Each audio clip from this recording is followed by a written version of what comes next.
Амжилтын эхлэл болсон хүсэл мөрөөдөл эхлээд сэтгэл зүрхэд хасдаг. Дараа нь оюун бодолд төлөвлөгдөж, ам хэл үг яриагаар илэрхийлэгдэж, бэрхшээлийг давж тэмцэж шантрахгүйгээр зөв цаг, зөв үеийг зөв замаар амжиж хийж байгаа нь амжуулж чадаж байгаа нь бусдад дэлд бидэгдэх үед амжилт аль хэдийнэ дэргэд ирсэн байна.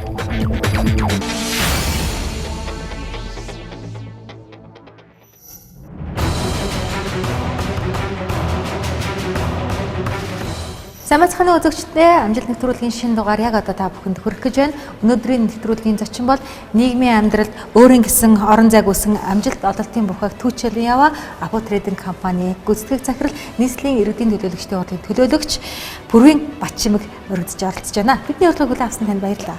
Баярлалаа. Дэлхийн жишгт хүрсэн борлуулалтын цогц тогтолцоог нэвтрүүлэн ажиллаж буй Апо Трейдинг компани захирал Пүрвийн Батчимэг. Маш олон нэрээр нэрлэдэг шүү дээ.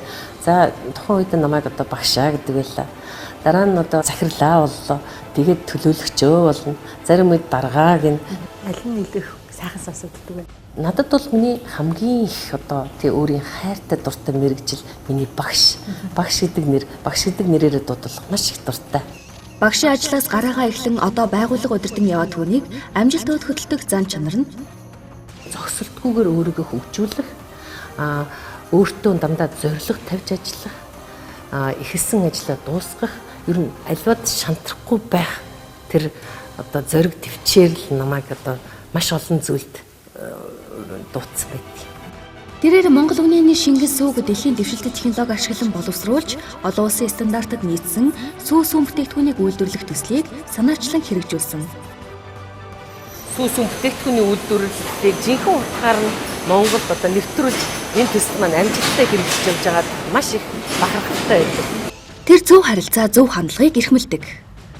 Би бол ер нь аль болохоор хүмүүсийн одоо ур чадвар дээр гэхээс илүү хандлага дээр суурилсан тийм харилцааг бий болгодог.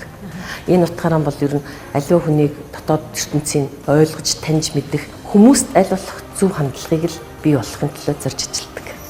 Ингээд нийгмийн амьдралд бизнесийн ертөнцид өөрийн гэсэн орон зайг үүсгэн амжилттай яваа түүний ажил амьдралын түүхийг амжилт нэвтрүүлгээр хүлээн авна.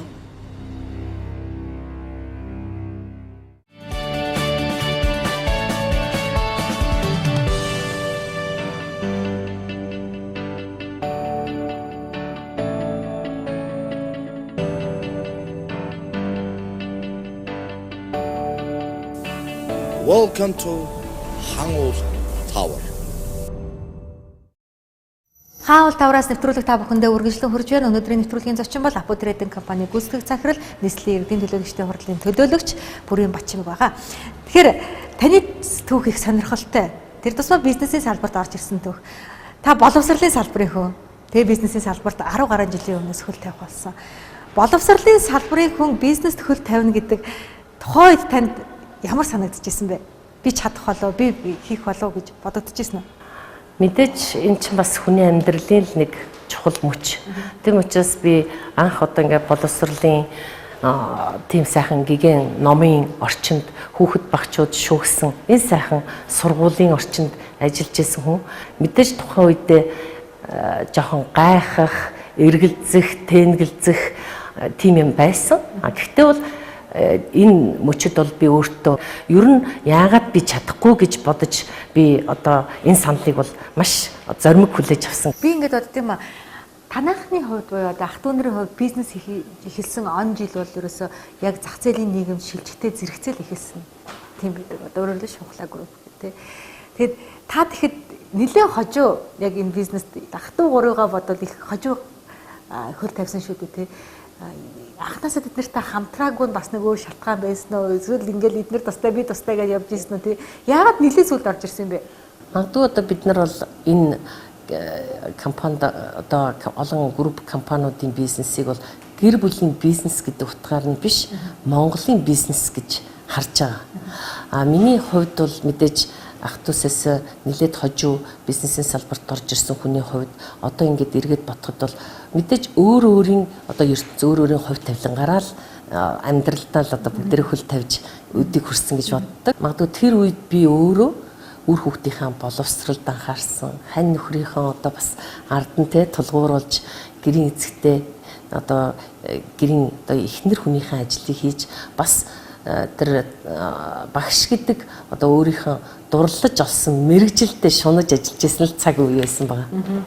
Яг хожуу тэгээд 2000 он гараад ямар ч байсан одоо намайг бас нэг энэ ажлыг бидэнтэй хамт дэмжиж хийгээд явчих тийм өөрсөнд нь бас итгэл төрж исэн болоо. Тэгээд магадгүй надаас нэг тийм чанар бас тэ ажлыг хийж чадах тийм итэх тийм чармаалт байсныг л олж харсан байх гэж боддог шүү дээ. Тэрнээс өмнөх он жилүүдийн талаар хоёлаа яриа л да. Багш мэрэгчлээ гэсэн. Тэр дундаа орос хэлний багш мэрэгчлээ 10 жилийн сургуулаа төгсөөл ер нь орос хэлний багш олно гэж шийдчихсэн байсан ба. Тэр бол би бүр эрт яг л бидний баг байхад бол Оросын одоо зөвлөлт холбоот ус гэж байсан. Тэндээс бол дандаа мэрэгчлэн багш нар ирж одоо ажилдаг байсан. Тэгээд ихэнхдээ биднэрт орос багш нар хичээл зааж бидний бас өсөж торинсон тэр сайхан орчин бол дандаа л орос хүүхдүүдийн дунд л одоо бас баг насаа өнгөрүүлсэн нэг үе байгаа. Ээж аав хоёр маань одоо багш хүмүүс учраас биднийг аль болох эрдэм номын одоо тал дээр боловсролыг яаж шүтэх үү, боловсролд одоо хэрхэн анхаарах уу, хичээл номондоо хэрхэн хариуцлагатай байх уу талаар мэдээж биднэрт бол завсар зайгүй үргэлжил анхаарч биднийг одоо хүмүүжүүлж ирсэн. Миний ээж өөрөө орос хэлний багш. Тухайн үед одоо орсоор сайхан ярьдаг тийм нутагтаа тийм л эмэгтэй байсан. Тэгээ ээжийнхээ мэрэгжлийг үлсэн. Хүүхэд болгоно л нэг өөр гэсэн онцлог давуу чанартай байдаг шүү дээ. Тэр нь бүр ингээд хүүхэд байхаас илэрдэг. Таних одоо хүүхэд байхдаа яг бид нар чинь ингээд их бас хоорондоо тийм хол зайтай төрөөгүй. Тэгээ ээж минь ингээд дөрүлдэнгийн ингээд оюутан байхаас эхлэл төрүүлэл өвөө эмэд дэр ингээд өгөөлтгээ сургууль соёлын мөр хөгөөл явсан байх жишээтэй. Тэгээ ингэж явах хооронд бол яг бацаахан манай дүү өтөр бол үнэхээр их ойрхон тийм дотн өссөн. Тэгээд ээж минь өөрөө хэлдэг л дээ.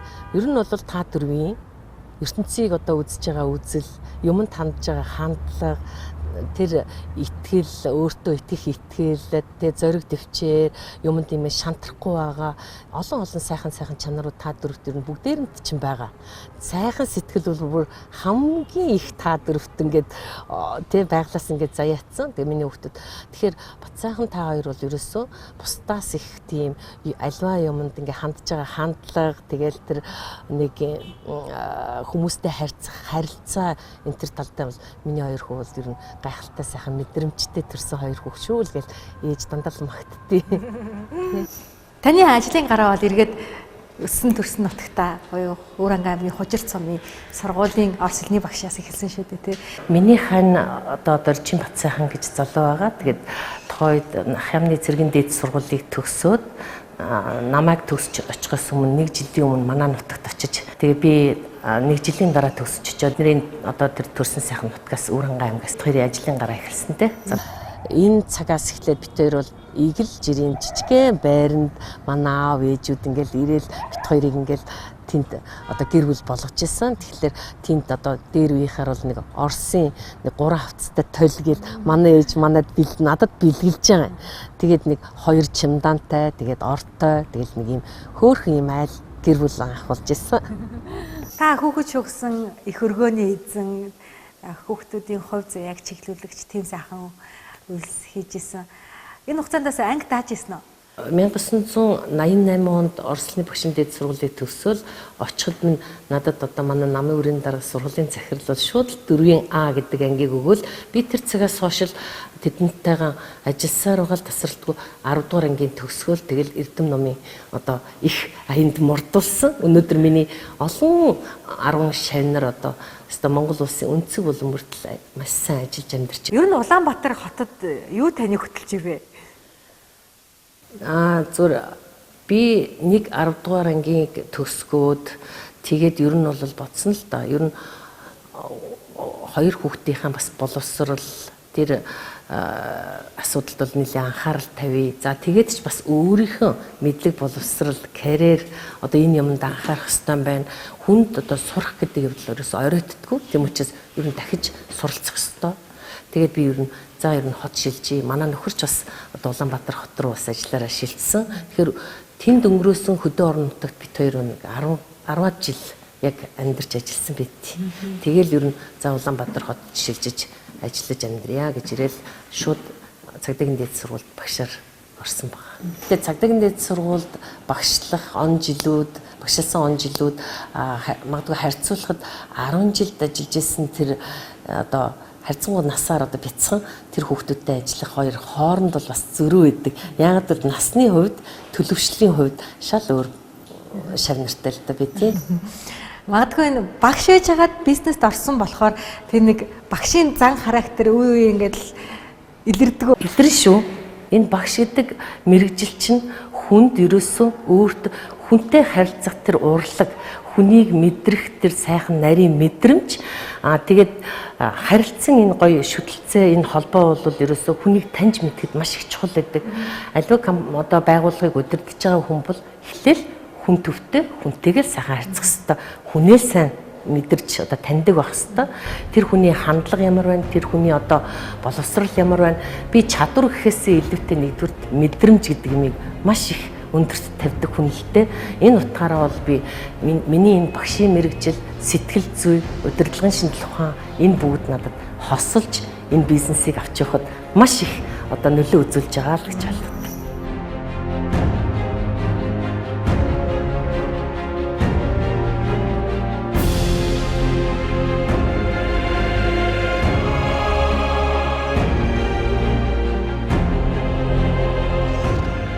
Ийхүү цагтаа эрдэм мэдлэгийг түгээж явсан тэрээр одоо эх орныхоо бүтээгдэхүүнийг түгээх эрхэм ажлыг гүйцэтгэж явна. Ингээд их хүний сэтгэлээр бизнестэй хандаж, багш хүний сэтгэлээр бусдыгаа удирдах яваад хүний хийсэн ажил, хэрэгжүүлсэн төслийг нь нэвтрүүлгийн дараагийн хэсэг. Мэдэхгүй салбар руугаа тааруулаа. Боловсролын салбараас бизнесийн салбар руу. Яг 2004 онд анх орж ирж байгаа. Эхний жилүүд бол ерөөсөө суралцсан он жилүүд байсан. Амьдралаас нөгөө бизнесийг суралцсан он жилүүд байсан. Тэгээ 2004 онд яг ингээл одоо Оросын холбооны улсын Пушкины нэрэмжт Оросын дээд сургуулийн докторантурт сурж байгаа л тэгэл шууд наашаага ирээл ингээл Апуимпс гэдэг борлуулалтын компани ерхий захирлаар ажиллаж исэн он жил одоо 10 хэдэн жил болчихно. Тэгэхээр зөв багш байж агаад тэгээ боловсролын салбараас бизнесийн салбарт ингээд шилжиж орж ирэхэд бол эхлээд бол бас мэдгүй, чадахгүй, бас бэрхшээлтэй зүйлүүд бол байсан. Гэтэ энэ бүгдэд бол суралцах, сурыг, мэдээ гэсэн өөрийгөө юм дайжлах одоо тийм тууштай энэ миний энэ зарчим бол надад бол бас үргэлжтийн суралцах тэр надад юуг дандаа өрнүүлж исэн л та. Тэгээд би 2007 онд Австрали улсын Латрубын их сургуульд бизнесийн удирдлагын магистрийн зэргийг хамгаалж ирсэн. Тэгээд яг тэр үед бол бас Апу трейдинг компани маань албан ёсорно гэд үүсч байгуулагдаж орон тооны хувьд бүтэц зохион байгуулалтын хувьд ч гэсэн маш их өргөжж томорсон баг. Ер нь эмэгтэй хүн бизнес эрхлэнэ гэдэг юугаараа давуу бас юугаараа дутагдaltaй байдаг вэ? Бизнесийн салбарт эмэгтэй хүн ажиллана гэдэг бол нэг талаасаа мэдээж маш их ачаалал даах тэр их одоо төсвөр шалгуурыг давах хэвээр бас их тэр хэрээрээ их зүтгэл, их итвэх чармаалт тухайн хүнээс шаарддаг. Тэгээд тэрийг даасан бас одоо нэлээ их төвчээр, нэлээ их одоо ур чадвар шаарддаг шүү.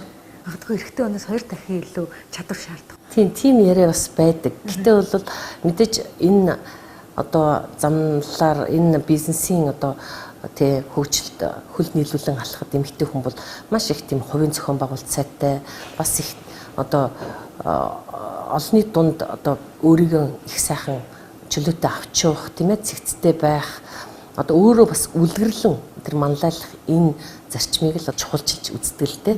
Эмэгтэй захирал энэ компаниг удирдах байгаа хүний хувьд л мэдээж хамт ажиллаж байгаа багийн залуучуудынхаа бүтээлч сэтгхүй тэднийхээ сан санаачлагыг дэмжиж хувь хүний хөгжилд бол гол анхаарлаа одоо хандуулж ажилладаг. Энэ утгаараа бол одоо манай компанид бол нэг 584 ажилтан ажиллагсад дандаа 35 нас хүртэлх залуучууд ажилладаг. Энэ манай багийн залуучууд бол өдөр бүр надад ирч хүч, өдөр бүр урам хайрладаг.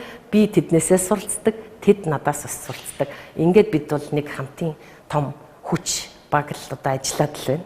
Би зүгээр бодохтаа тэгж байгаа шүү. Арга загнахаасаа илүү их урамшуулдаг байх, үгээр тэтгдэг байх. За магадгүй За, энэ бол үгээр төлхөөрддөг байх гэж бодож байна. Энэ бол ер нь надад яг тохирсон үг санагдаж байна. Тийм баярлалаа. Яа тэгэхээр би илүү одоо хүмүүсийг те өөрийнхөө нөгөө нэг баг наснаасаа одоо бидний нөгөө өссөн орчин маань их тийм зөөлөн, тийм дулаахан гэр бүлд өссөн, энгийн сайхан гэр бүлд өссөн учраас хүмүүсийг тийм хайрлах сэтгэл, хүнтэй тийм яг дотн ингэж сайхан ойлгож ажиллах, хүмүүсийнхаа гоё тийм чиг хандлагыг зөв ойлгохыг хичээж ирсэн. Тэгээд би бол ер нь бол багтаа бол одоо ерөөсөл багийн одоо бид нар нэг гишүүн нэг юм тоглолтыг хамтдаа яддаг нэг том баг л гэж одоо ойлгож байгаа. Үндэсний манлай улс дээр Апу компанийн түүхэн замлын талаар Монголын үзэгчид бүгд мэдж байгаа. Тэгээд сүүлийн жилүүдэд яг энэ бизнест идэвхтэй үйл ажиллагаа явуулсан энэ жилүүдэд алдаж онсон, шинийг бүтээж нэвтрүүлсэн, магадгүй эргэлцсэн он жилүүд бол байсан л байна. Тийм Апу компани маань одоо үүсэн байгуулагдсан цагаас эхлээд 92 жилийн түүхтэй ийм Монголын одоо шингэн үндэсний салбарт манлайлагч ийм компани байгаа. Тэгээд Апу гэхээр хүмүүс одоо магадгүй арх пив гэж хардаг байх л та. Гэтэ энд бол мэдээж өнөөдрийн түвшинд бид энэ өндөрлөгөөс харахад бол Апу компани арх пив, шингэн үндэс, мөн одоо усунда, сүү жуус, за тэгээд бүх төрлийн бүтээгдэхүүн нийлээд өнөөдөр 100 гаруй нэр төрлийн бүтээгдэхүүнийг Монголын шингэн үндэсний салбарт нийлүүлж, байршуулж бид нар 7000 гаруй харилцагчдаараа дамжуулаад одоо зах зээл дээр бол өрсөлдөж ажиллаж байгаа.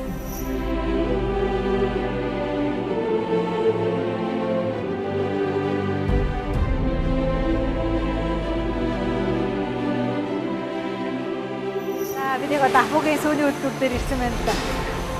Үйлдвэр маань байгуулагдаад 2 жил болчихжээ тий.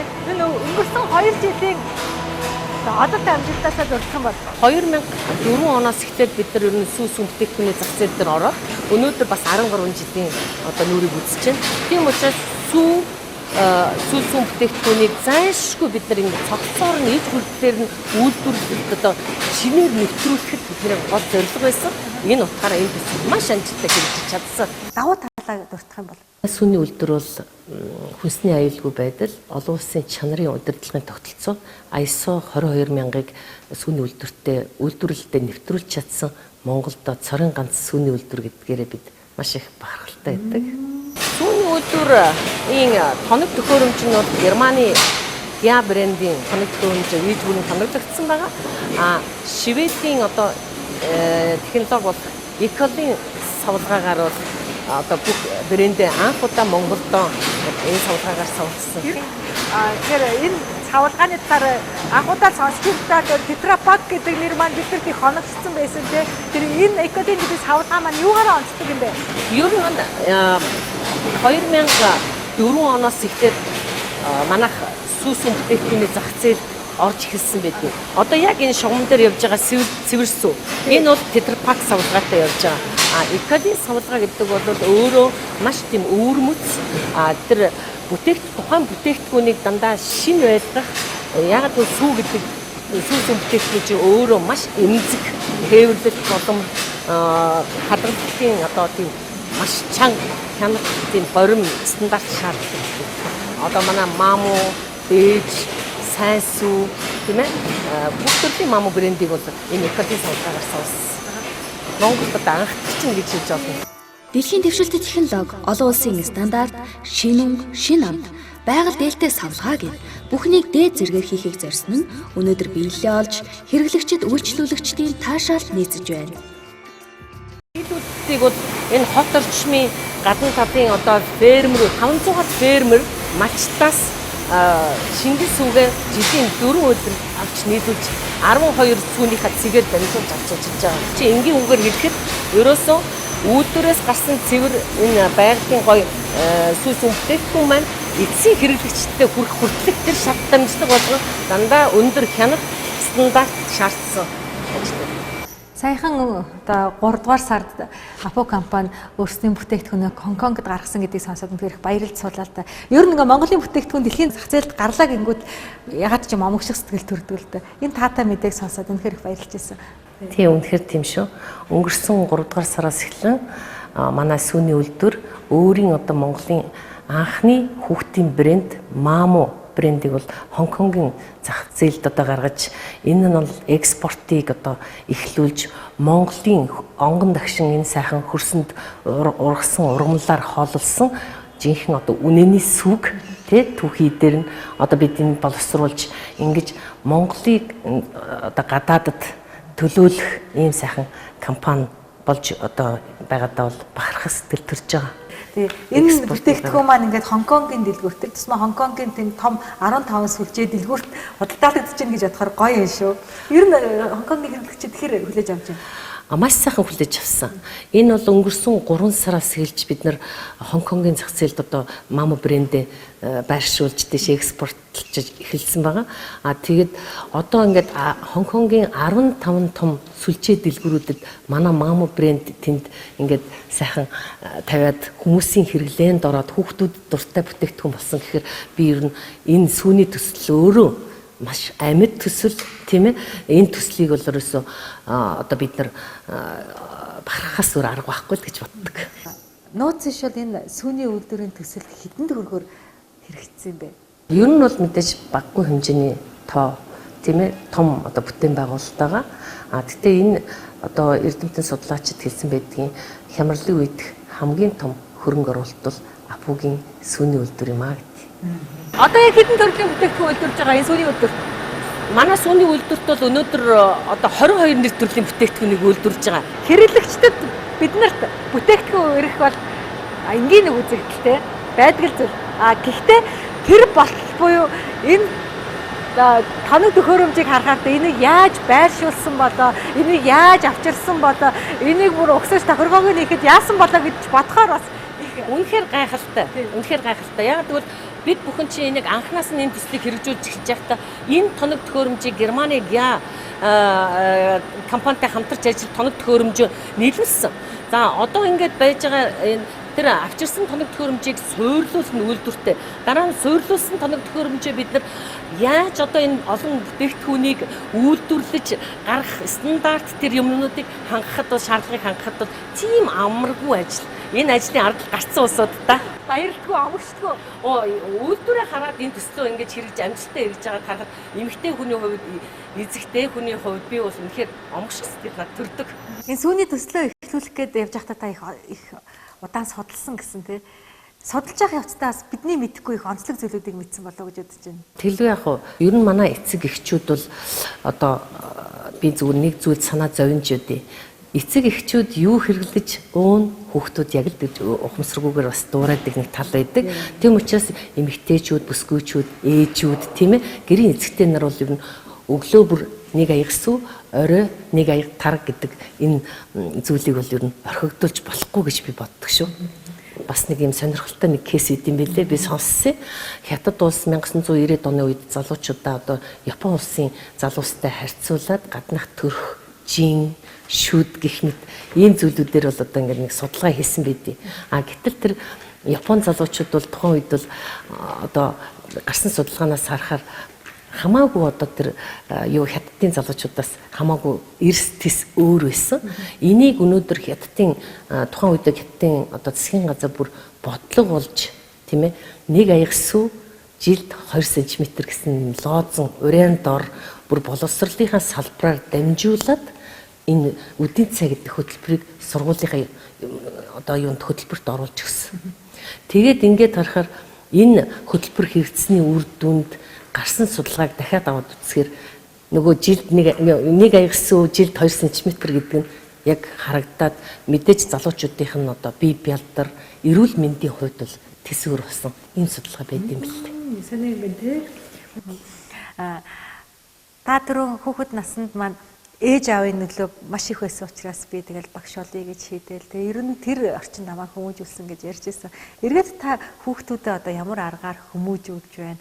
Тэрийг нөгөө өөртөө ихтэй, үн цэнтэй ирээдүйн иргэн болгоход одоо хэр өөрийгөө дайчилсан гэж үздэг вэ? Ер нь одоо би бол нөхөр одоо миний нөхөр битээр одоо ханилаад бол 30 гаруй жил болж байна л да. Тэгээд энэ хооронд бол бит хоёр бол мэдээж цаг зав багтаа байсан ч гэсэн л хүүхдүүдийнхээ хичээл сурлагт бол үнэхээр их анхаарч ирсэн. Миний хувьд бол ээж хүний хувьд ер нь ээжийнхээ үүргийг маш сайн биелүүлсэн гэж бодож байгаа. Яагаад тэгэхээр би ер нь багш хүний хувьд тийм ээ ер нь жоохон тийм хариуцлага нэгсэн. Ер нь тэднэрт аль болохоор эрдэм ном сурч боловсрох талаар бол байнга ярьж зөвлөж идэг хамгийн дотны зөвлөгч хамгийн ойрын хүн л гэж боддог. Тий энэ утгаараа миний хүүхдүүд маш хариуцлагатай сурж байгаа. Өөрсдөө бол ер нь нэлээд их бие даасан тийм боловсрсан ийм сайхан залуучууд болж байгаа. Тэгэд хоёр хүн маань бол одоо 90 цент хүрч гадаад оронд сурч боловсроод хоёулаа энэ жил төгсөж ирж байгаа.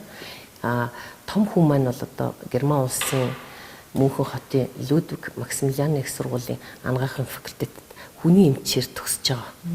Удахгүй бас их орондоо ярьж ажиллана. Хоёр дахь хүү бол хуульч эдийн засагч мэргэжилтэй болж байгаа. Тэгээд одоо охин маань бол нэг 6 сартай жоохон балчир би нөхөр их хоёрыг баярлуулсан гэр бүлдээ аз жаргал авчирсан ийм л хөөрхөн амтан тоглоол гүйж байгаа. Эмэгтэй хүн бизнес хийнэ гэдэг тэр дундаа бизнестэй бүхнээ зориулах гэхэд ар гэр орхигдох тэр нэг бас нэг сул тал байдаг л да. Гэтэ та орхиж ирсэн үү аль аль нэг нь тэнцвэртэй зохицуулаад явж ирсэн үү? Тийм яг 10 гаруй жилийн хугацаанд энэ бизнесийн аж ахуйн ажлыг хийж явахдаа мэдээж ээж хүн гэрийн эзэгтэй бас хүний одоо хань ижилтэй гэргий гэдэг утгаар бол мэдээж хариуцлага бүхэн бол миний нуруунд дээр байсан. Бизнес ар гэр хоёрын энэ холбоосыг бол яхан хатан ухаанаар ингэж авч явахд бол эмэгтэй хүн бүсгүй хүнээс маш их ухаан, эрдэм, чадал тэгээд маш их өндөр мэдрэмж шаарддаг. Миний хувьд бол ингээл бизнес орчинд ажиллаа, за цаг завгүй, наргүй ажиллаа гэд ар гэрээ орхиж амьдрал бүх юмаа ингэж мартаж явсан удаа бол байхгүй. Би ямар ч байсан бүх ажлаа зэрэгцүүлээл баланслуулаад аваад явж байгаа. Ихэд танай аав ээж тань одоо юу гэж хэлж, юу гэж сургадаг байсан бэ? Ээж аав бол ер нь биднэрт бол маш энгийнээр юмыг их ойлголдог байсан л та. Тэгж чи хичээлээ хийсэнгүү, ингэж давтсангүй гэж хэлдэггүй мөртлөө ямар ч байсан чи маш сайн сурах ёстой. Ирээдүйд маш сайн боловсрал олох ёстой. Энэ бол та нарт өгөх одоо бидний том хөрөнгө оруулалтаа л гэж биднэрт ойлголдог байсан. Бидний хүүхэд нас одоо тийм өвөө эмээгийн дэргэд их ойрхон тийм энгийн сайхан халуун дулаан уур амьсгалтай зөөлөн намуухан тийм сайхан игэл жирийн амьдралд өсч хүмүүцсэн болохоор яагаад ч юм одоо бид бүгдээрээ юм хүмүүсийг хайрлах, бусдыг хайрлах, бусдад одоо чин сэтгэлээс хандах энэ одоо хандлагыг биднэрт төлөвшүүлж өгсөн байдгийг. Тэгээ энэ утгаараа бол би компани дээрээ ч ялгаагүй, гэртээ ч ялгаагүй ээжийн хайр 10 жилийн сургууль багшилж байхдаа тэр орчинд бас багшийн хайр гэдэг энэ олон хайруудыг л одоо түгээж хүмүүсээс бас төдий чинээгээрээ хайрыг авч өдөө хүрсэн.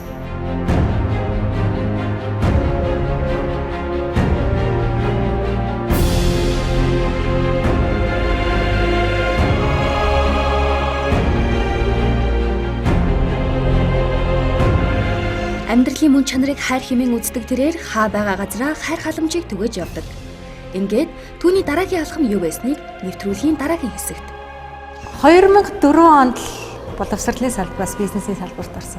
Бизнесийн амжилттай хийж байгаа хугацаанд та бас дахин нэг шинэ алхам хийсэн нь одоо энэ нийслэлийн иргэдийн төлөөлөгчдийн хоролд орсон шүү дээ. 2008 онд би яг ингээд Австралийн Латроп их сургуулийн бизнесийн удирдлагын магистрийг хамгаалж яг ирсэн байсан энэ үед тэгээд намар нь бол одоо орон нутгийн сонгуул яг нийслэл хотод болж исэн. Тэгээд манай нийслэлийн номын дарга Эрдэнэ дарга маань нэг өдөр дуудаад чи нийслэлийн иргэдийн хуралд хан улд дүргээс тойргоос нэр дэвшиж одоо явах уу гэсэн тийм санал тавьсан л та.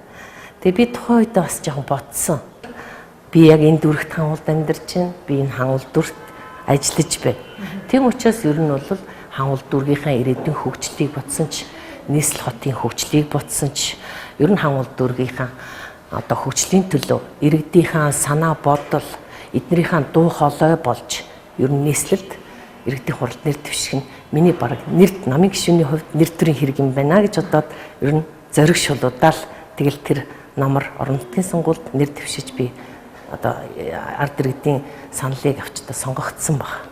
Ер нь бол мэдээж 2008-аас 12 оны үед бол бид яг ер нь нийслэлийн дүүргээс сонгогдсон 9 төлөөлөгч л ажиллаж байсан л да. Тэгээд тэр бол ардчилсан намаас сонгогдсон 9 төлөөлөгч. Энэ 12-оос одоо 12 онд сонгогдсон нийслэлийн иргэдийн хурлын төлөөлөгчд маань бид олуулаа одоо 26-аа болж ирж ирсэн. Энэ утгаараа бид бол маш одоо тийм шийдэмгийн дөрвтэй юм шийдвэр гаргаж тэгээд ер нь нийслэл хотоо хөгжүүлэх тодорхой том одоо төслүүдийг хөтөлбөрүүдийг бол авч хэрэгжүүлж үнэхээр одоо нийслэл хот маань өнөөдөр бидний нүдэн дээр та бүхний нүдэн дээр өөрчлөгдөхөөс тийм сайхан одоо өнгө төрх бидний өмнө одоо харагдаж байгаа. 2012 онд сонгогдсон нийслэлийн иргэдийн хурлын төлөөлөгчд бол тогтмол одоо хуралдаантай болсон. Урд нь бол тэгж жилдээ 1 үү 2 л хуралддаг байсан. Өнөөдөр бол бид нар сар болгон хуралддаг, ээлжид буюу ээлжид бус хуралдааныг зарлан хуралдуулдаг. Энэ тогтмол ажиллагаатай хуралдаан бол ерөөсөө дандаа л нэг юм бүтээлч иргэдийнхэн одоо санал санаачлаг дээр дэмжигдсэн бодлого шийдвэрийг тууштай гаргаж зоримог шийдэлтэй ажиллаж чадсанараа манай багийнхан бол маш амжилттай ажиллаж байгаа, ажиллаж ирсэн. Тэгээд ер нь та хотын хөгжлийг хэрхэн хардаг байх? Ер нь бол хот нийслэлийн хөгжил гэдгийг би бодохдоо бол ер нь хот гэж юу юм бэ? Тийм ээ? Хот гэж ер нь ямар байх ёстой юм бэ? Ямар статустай байх ёстой вэ? Бид нар ямар шаардлагуудыг хангаж байх ёстой вэ гэдгийг л бодох ёстой. Би чинь бас иргэн хүн шүү дээ. Би бас нийслэлийн нэг иргэн, энэ хангул дүүргийн нэг иргэн тийм ээ? Тийм учраас ер нь хотын хөгжил бол ер нь зөв төлөвлөлтөөс эхэлдэг гэж ойлгодог. Энд бол одоо нөгөө аюулгүй орчин, ая тухтай орчин, тийм ээ? Эрүүл орчин. Энэ бүхэл бүтэн энэ одоо зүйлүүд шаардлагуудыг бүрэн хангасан байж ижил нийслэл хот маань өнөөдөр хөгжлийнхөө зэгт хүрнэ гэж би ойлгодог. Компани захирал, компани удирдаад явж гин, иргэдийн төлөөлөл болоо явж гин, өөртөө зарцуулах цаг хэр гарах вэ? Мэдээж өөртөө гаргах цаг, өөртөө тавих шаардлагыг бол би бас хэрэндээ л одоо өндөрт тавьдаг гэж боддог шин. Эмэгтэй хүний хувьд бол дурлах, сонирхох тийм зүйл их олон байдаг байх л да. Та юунд их тийм нэг хоббитай вэ? Би амьдралын сайханд хүний сайхан сэтгэлдэл шунддаг шүү дээ. Одоо хүнээс зүрхнээс гарч байгаа энэ сайхан сэтгэл бүр урмын сайхан үгэнд тийм ээ хүний сайхан сэтгэлдэл би шунж явж байгаа. Мэдээж хүүхэд байхдаа ном их уншдаг байлаа. 2 хүүхэд минь намайг дагаад бас их ном уншдаг байсан. Бүр ном уншлаа гэж 2 хүүхдээ бас зэмлдэг ч гэсэн тийм ээ хараамаараа нүдний хараа муудлаа гэж ингээл ярьдаг л байлаа. Тэгээд одоо бол би сүүлийн үед ер нь ийм гэр орны тавилга, за тэгэл өнгө, дизайн, за тэгэл ер нь цогц шийдлүүдийн талаар ингээл ном янз бүрийн каталог юм үзэл өөрөө бүр ингээд нэлээ их тэр интерьер дизайн л бол нэлээ их тийм орж байгаа, дурлж байгаа. Ажлаа хэр их төлөвлөх вэ? Тэмдэглэлийн дэвтэр. Ер нь бол байнга би тэмдэглэлийн дэвтэр дээр тэмдэглэгээ хөтэлдэг. Хурал болсон ч би тэмдэглэгээ хөтэлдэг. Хүмүүстэй уулзсан ч би дэвтэртэйгээ байдаг. Тэгээ ер нь бол хөтөлсөн тэмдэглэл тэрийгэ эргэж харах одоо энэ санах тэр имийг би энэ дэвтэртэй л энэ үзэгтэй л өөрийнхөө амьдралыг холбож байгаа. Ер нь ингээд өнгөрсөн хугацаанд таны амьдралд бэрхшээмээр зүйл байсан уу? Хувийн амьдралд бол ямар нэгэн тийм бэрхшээл сааттай зүйл байгаагүй.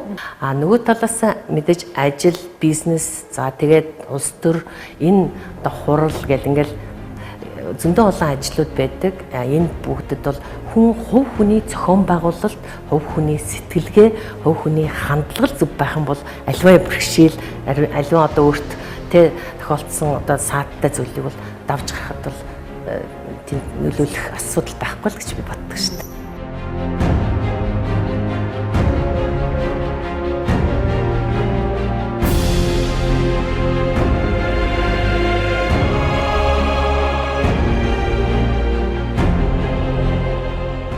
Зөв зохион байгуулалт, зөв хандлагаар альваад ханддаг түүний ажлын арга барил, амжилтын нууц, ирээдүйн төлөвлөгөөг нь нэвтрүүлгийн төгсгөл хэсэгт.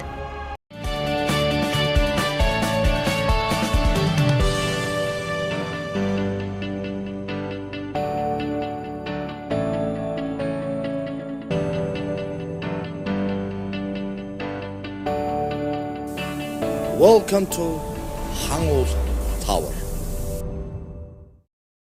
Апо трейдинг компани одоо амжилт бүтээл бол илхэн харагдаж байна. Өнгөрсөн одоо 2014 онд Апо трейдинг компани хамт олон топ 100 аж ахуйн нэгжийн нэгээр шалгарч ирсэн. Тухайн үед бид нар 51-р байрт дангаараа одоо шалгарч ирсэн. Тэгвэл энэ жил 2015 оны ажлынхаа одоо амжилтаар бол Апо трейдинг компани 37-д орж байраа бас урагшлуулсан байгаа. Апо трейдинг компани одоо хамт олонны амжилт болсон энэ топ 100 аж ахуйн нэгжийг 2 жил дараалал авсан явдал бол ерөөсөө манай энэ шинэ сүүний төсөл, энэ шинэ сүүний үйлдвэр маань өөрөө энэ бидний амжилтын одоо баталгаа болж өгсөн. Апо трейдинг маань ерөөсөө Апо үйлдвэрлэгдсэн бүтээгдэхүүнийг л борлуулдаг тий. Ерөөсөө энэ үйлдвэрийн бүтээгдэхүүн хэр борлогдоход танай компанид шууд холбоотой л гэсэн үг үү? Тий.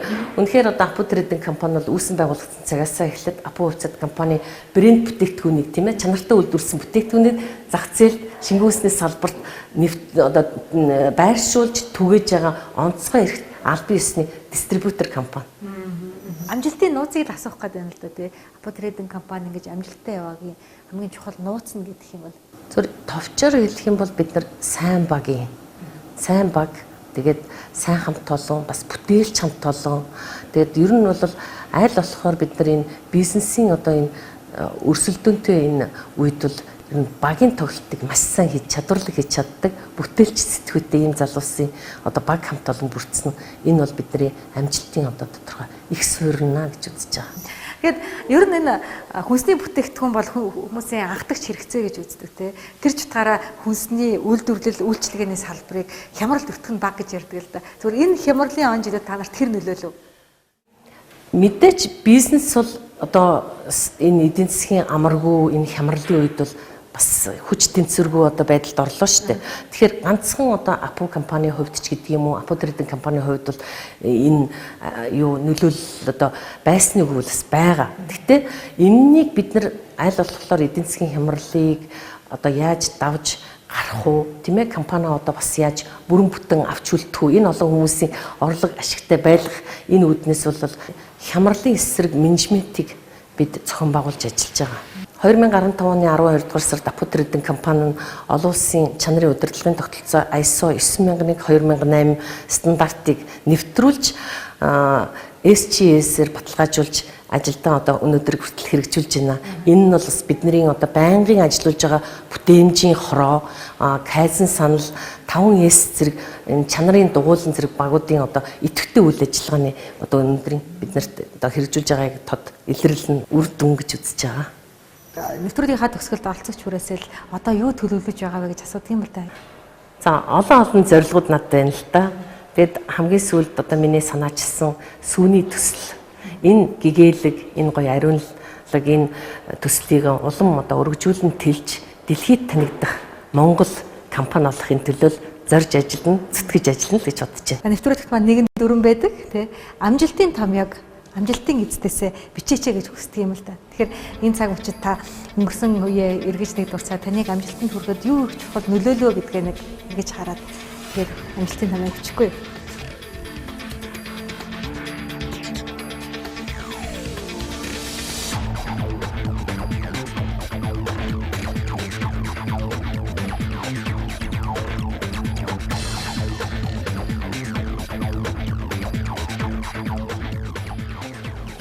Амжилт бол багийн тоглолт, хамтын хүч, хамтын бүтээл юм аа.